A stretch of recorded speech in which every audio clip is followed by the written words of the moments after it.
I got this hat like last week, and I was like, as soon as Dallas wins the game, I got to wear that hat. It went so long in between winning games that when they finally won one, I forgot to wear this hat. Now they won a game, so I'm wearing this hat. I want to clarify, too, for people who saw my video where I said I'm the Boston Bruins games, I will still post videos after their games, but the note-taking, all of that, I'm just going to take that right out of there. Because, again, I want to get back to just really enjoying watching a Boston game, and that's really the key thing. Because, again, it's a team I've cheered for since 1987, so... and tonight, Dallas confused me. I'm not sure what team this was, but I'm going to say this right off the bat. Flames, you let them off the hook. And I'm not sure what my reaction to this game is, because if you're Rick Bowness or if you're Jeff Ward, I don't think either coach is happy tonight. I think both coaches are looking at this game and saying, wow, we can be a lot better than that. So... The overall numbers would tell you that neither goaltender had a good game, which is kind of true, but the defenses. 9 straight losses by Dallas coming into tonight. They hadn't won a game since before the NHL shut down for the pause in the middle of March. Pretty rough record.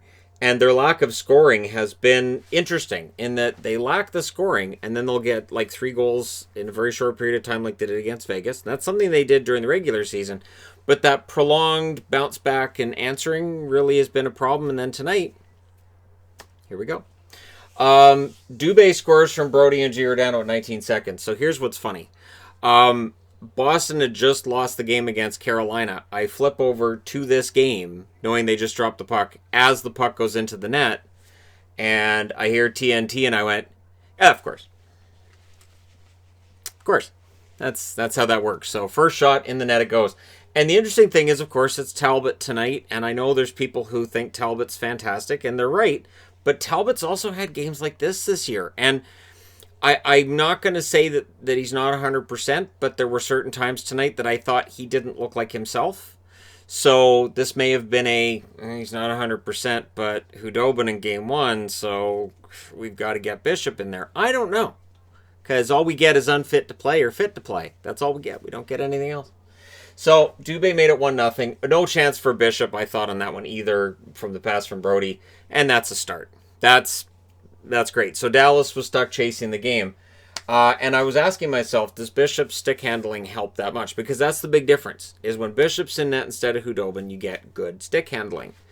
But Calgary's offense has been pretty solid. And then Sagan scored from Radulov and Ben at 2:42, which was kind of unexpected. These 3 guys together, not a lot going for them coming into tonight's game. So it was nice to see them get on the board and even it up. Tkachuk then headed down the tunnel. I didn't see what happened to him the first time, but it's not the last time we'll see him head down the tunnel tonight. And honestly, I hope Tkachuk's okay, because I understand Matthew Tkachuk gets under a lot of people's skin, but I think he's a good player, and I think he's a really important guy for Calgary. And in the event that Dallas does win this series, I would like to see there be a healthy roster on both sides so that you don't have that, well, if he'd been in the lineup moment, right? So the hits were 8 for each team 9 minutes in. Very, very physical game, and that carried on all the way through. Tonight, Dallas went, oh, you guys think you can hit? We can too. And there was a lot of hitting going back and forth, which is probably going to lead to injuries. And then Dallas gets a lead from Heiskanen, a goal from Radulov at 11:14. And I love Miro Heiskanen. Am I allowed to say that this kid is a special talent? And when I watch Dallas games and I see Heiskanen, and I watch Vancouver games and I see Hughes, I see similarities between the two. And I think the ceiling for both is similar. Although I'll say I think Quinn Hughes is probably better. Heiskanen, sometimes overrated. Right now, probably a little bit underrated. And he gets the goal there. They were pointing out how many hits Lucic was throwing. I thought Milan Lucic had a good game. His scoring streak ended tonight, though, but I thought he had a good game for Calgary. Much better game for the Stars. Alexiak had a chance that was stopped, and I was wondering, who are these guys? They were getting lots of chances and shots, which is okay, except a couple of them went in, which is unusual. late Stars power play on a penalty by Mangiapane, and then Talbot robbed Sagan. So at the end of the first period, it was 2-1 in favor of the Dallas Stars. But at the start of the second period, Tkachuk was back. So Tkachuk's back on the ice for now. Bennett takes a penalty. The Stars go to the power play, and they don't score on that one. I'm going to say on that one because they would score later. But guess who gets another goal? Heiskanen. Heiskanen gets a goal from Klingberg at 4:50, and that's when I wrote this on the board. Can the Stars clone Heiskanen? Dallas has had so many problems with their scoring since the return outside of tonight's game, and yet he's in on almost every goal. At that point, I think he was in on 6 of 7 goals or some ridiculous number. It was a knuckler as well under Talbot's arm. The Flames call a timeout, rightfully so. Honestly, I could have understood after that knuckler if they'd put Riddick in net. I would have totally understood if Ward said, we need to get a change. We're down 3-1. That third goal, I didn't like it. And if he'd switched it and put Riddick in net. So, he didn't. The Stars were dominant that first half, and then Ben takes a penalty. Bishop denied Johnny Gaudreau. Johnny Gaudreau also was yelling for a too many men on the ice call that he didn't get later on in the game, too. I thought Gaudreau, one thing with Johnny Gaudreau is he emotionally engaged? And I thought he was tonight. I thought Gaudreau was emotionally engaged. I thought he played pretty well. Flames play picked up in the second half, and then Forbert gets a goal at 13 minutes. So Forbert gets on the board there, and that one fluttered over Bishop's shoulder. We can have the debate about whether or not that's a good goal. Again, when it goes over the goalie's shoulder, you kind of feel like that's a good goal, but that one, I don't know. I don't know how well he could see it either. And then Giordano takes a penalty. And while Giordano's in the box, Corey Perry, everybody's favorite player, am I right?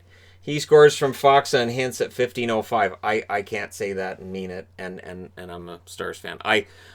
It's one of those things where I accept that he's a Dallas Star. I didn't like him when he played in Anaheim. I didn't like some of his plays. I accept that he's in Dallas, and I kind of move on from it, but it hasn't really changed my opinion overall. But he gets that power play marker. Good example would be January 1st when he got kicked out of the game against Nashville. I was fine with that. Third period. It's just weird. I'm like, why are you wearing a Dallas jersey? You weren't supposed to leave Anaheim. This just feels weird. Third period, there was a goal on a delayed penalty for the Flames that they ruled was kicked in. And you guys can decide if you agree that it was kicked in or not. Now, what ends up happening is they go, yeah, no, that wasn't a goal. It was kicked in. And it's a double minor. So Brody loses a tooth as Sagan goes to the box for 4 minutes. The interesting thing was Brody was offered his tooth and he kind of went, yeah, it's fine. Which tooth is that? I don't need that one. So Brody, being a hockey player, decides missing some teeth is cool. He's probably talked to Brent Burns about how much easier life gets. Tkachuk leaves the game again in the third period. He was sandwiched into Alexiak by Jamie Benn. So he's bracing himself for the hit. I guess he didn't know Alexiak was there, and it looked bad. And honestly, kind of surprised Alexiak didn't get hurt on that play as well. And again, hopefully Tkachuk just had to go to the quiet room, precautionary, and it's nothing major. That's my honest hope in that one. And then there was a solid penalty kill by the Stars. The Flames got 2 shots during that 4-minute man advantage. And Ward wasn't happy that goal was called off. He was not a happy camper. And I understand why, because again, they didn't get the goal with the 4-minute power play. However, Giordano gets a penalty. The Stars go to the power play. And since they had a power play goal tonight, and since the Stars are sharers, Toby Reeder with the shorthanded goal. Remember when it was all Reeder's fault? I had an idea tonight, and maybe at some point I'll do this, where I was looking at how many players from teams that have been eliminated are still in the playoffs. So, for instance, Reeder played for Edmonton, so I could put him as an Edmonton Oiler. Reimer played in Toronto. I could put him as a Maple Leaf. Like, there are a lot of players who are still playing right now that were either jettisoned from a team, chose to leave a team, whatever happened, and they're still playing, and those other teams aren't. So I think that's interesting, and I think Reeder is a better player than he got credit for last year. I understand he didn't have a goal, but yeah. Anyways, the Flames They were then pushing for the tie. The Stars looked really vulnerable. So did Bishop. Bishop, his rebound handling, a little shaky on that. I started getting really nervous on that one. Lucic was mixing things up again because that's what he does. And Dickinson was usually in it with him, or Radulov, or whoever. That's kind of how that works. Radulov then takes a penalty. Radulov does that regularly, and it's something that's been frustrating to me, and I'm not sure. See, with Radulov, I've wondered if he's slowing down to the point where, when a guy's a veteran player and he's slowed down a bit, he starts taking hooking, tripping, interference, maybe just penalties they normally wouldn't have, due to the fact that they're having a harder time keeping up. So I wonder that with Radulov at times. If you're a Stars fan, let me know in the comment section what your theory is with it. If it's just, not being one that's able to stay within the rules or not. So yeah, that penalty takes place. The Flames get a power play with less than 4 minutes left, and of course they score on it because this is a key late game, and they want to terrify me that we're going to get overtime and I could be up till forever. So Sam Bennett gets the goal from Lindholm and Johnny Gaudreau at 17-11. I've been very impressed with Sam Bennett so far. Before the play-in round, I talked about how I thought Bennett was a guy that is overdue. And I've talked a lot about Bennett for the Flames and how I like the kid, and I think there's more offense there.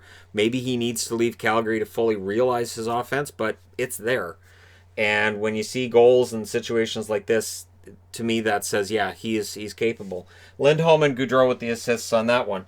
And then with less than a minute left, on some really shoddy defense by Calgary, and we can have the debate again about how the goaltending was in this one, but Alexiak gets a goal on a beautiful feed from Perry. So Talbot, no chance on this one, but the defense on this one. Foxa had the secondary assist. So Corey Perry with a goal and a helper tonight. And yeah, this is bizarro world to me. Because again, Dallas, there's 2 goals here, one here, one here. All the way through the game, they're able to get the goals when they need them. And to me, that says Calgary let them off the hook. And let them back into a series that if Calgary had won this game tonight, I think we could have been looking at a sweep. But Dallas let off the hook. And give Dallas credit. They came out and they were very physical right out of the gate. They were very much of the mind of, all right, we're not getting pushed around tonight. And this is the kind of pushback that Winnipeg could not mount. Winnipeg was not a team that could do this kind of thing, but Dallas can. Shots in this game favored Dallas in the first and the second, 14-7 in the first, 15-8 in the second. In the third, 11-7 for Calgary. Final shots 36-26 in favor of Dallas. The hits were 44-41 in favor of Calgary. So 85 hits in this game. A lot of hitting.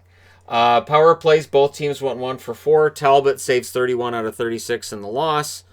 Bishop, 22 saves on 26 shots. He had an off night and he gets the win. Again, that's something else that Calgary's going to, regret. Bishop, not necessarily the sharpest he's been tonight, and yet he gets the victory. And he's going to be better in Game 3. And now the question becomes one of, so does Talbot come back for Game 3? Does Calgary think about making a change in net, or is it just going to be Talbot all the way through? Some interesting questions for Jeff Ward on that one. And again, I'm wondering if they can clone Heiskanen. That'd be great, because we could use more of him on the blue line. He is excellent. But anyways, there you go. Let me know your thoughts in the comment section below. As always, don't forget to hit like and subscribe if you're browsing your way through. You just happened upon this video. Thank you guys so much for watching, for all your support. I will talk to you again soon.